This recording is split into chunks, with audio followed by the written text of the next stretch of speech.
that's good. Oh, hello. Sawadee ka. Hi, my name is Whit, and welcome to our videos on how to cook Thai food. My friends and I have decided to put together a series of videos on how you can cook Thai food at home. Just about everybody likes a glass of Thai tea with what they have. It's an all-around favorite. So here's our video on how to make Thai tea and bring a taste of Thailand to your home.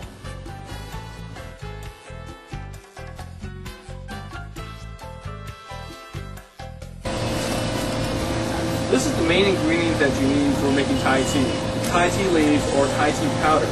You can actually buy this in any Asian grocery store, but if you don't have one in your area, then you can actually order them online. You'll also need one of these, a Thai sock strainer. And I'll show you how to use this when we get back to the house. One good thing about shopping in Asian markets is that usually what you buy is very, very cheap. Cup and top.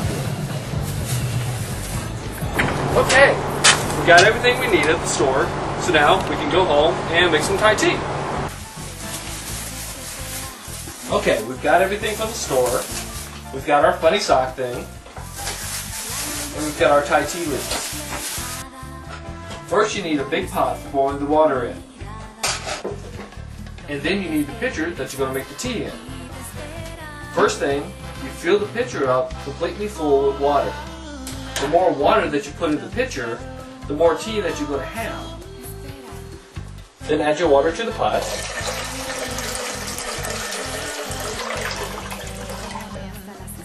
Turn the stove on 350 degrees and let your water come to a boil. Then once it starts boiling, we'll add the tea leaves.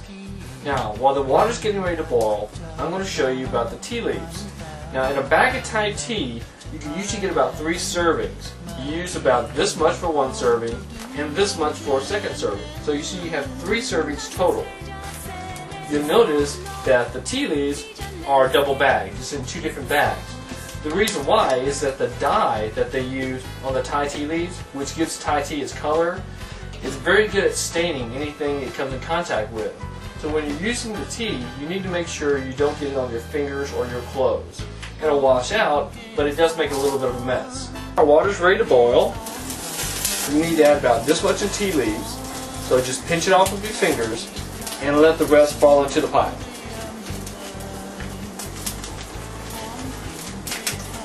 Push the tea leaves down into the water and let them seep. And you need to do this for about 15 minutes. Set your timer for 15 minutes.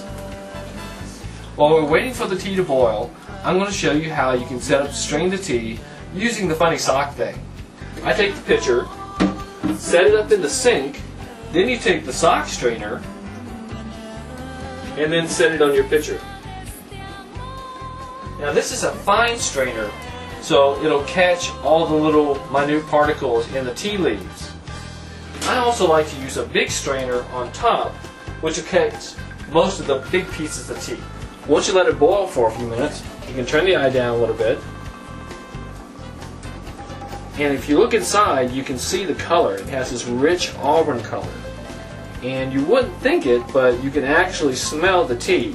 Like most Thai food, it's very aromatic. I think that's why a lot of people like Thai food. You can always smell the fresh ingredients that goes into making Thai food. Even something simple like Thai tea. Alright, that's 15 minutes. So our tea's ready to go. So let me turn off my stove. And then we'll get ready to strain the tea. Now this is the tricky part, and you have to be really careful because the tea is actually very hot. Now you remember how we set up our strainer. So what you need to do is pour the tea very slowly and very carefully through the strainer. The reason why I do this in the sink is so that if you make a mess, it doesn't get everywhere. There we go. Easy does it. It looks like we got almost a full pitcher. Okay, once you get to the soot at the bottom, that's when you can stop. Pull off your strainer. Then you need to pull out the sock. Then you add your sugar. Now, I like to use 2 cups, but if you don't like your Thai tea that sweet, you can only use 1 cup. Pour it into the tea, and then stir. Since the tea is hot, the sugar will dissolve rather quickly and make stirring very easy. Okay, we've got our tea stirred. Okay, let's put it in the freezer and let it chill for a couple hours, and then it's ready to have a glass.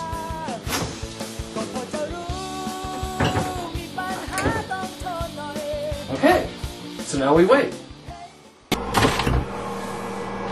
Hello, welcome back. Okay, our tea is cold, so I think we're ready to pour a glass.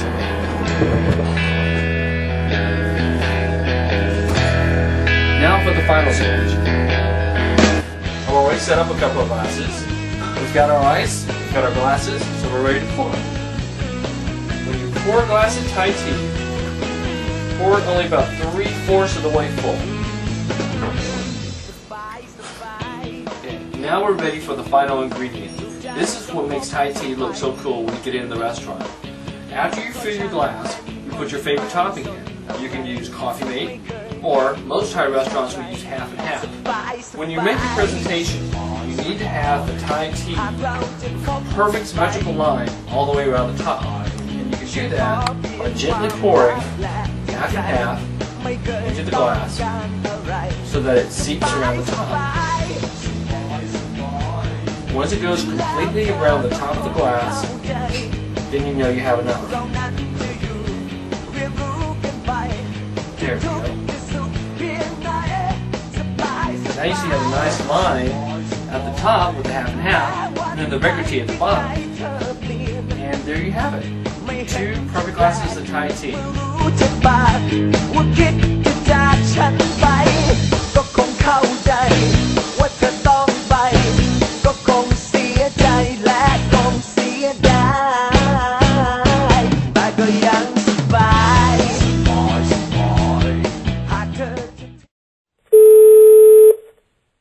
Okay, so follow along. It's not Thai videos! Not Thai videos! Not Thai videos! Damn it! Hello! And you need to continually stir the tea for 15 minutes until it's ready. Now this is a good time for me to practice my stirring meditation. Since I'm a Buddhist, I do try to work in meditation whenever I can in my daily life. Breathe in. Breathe out. In with the good. Out with the bad. Become one with the tea.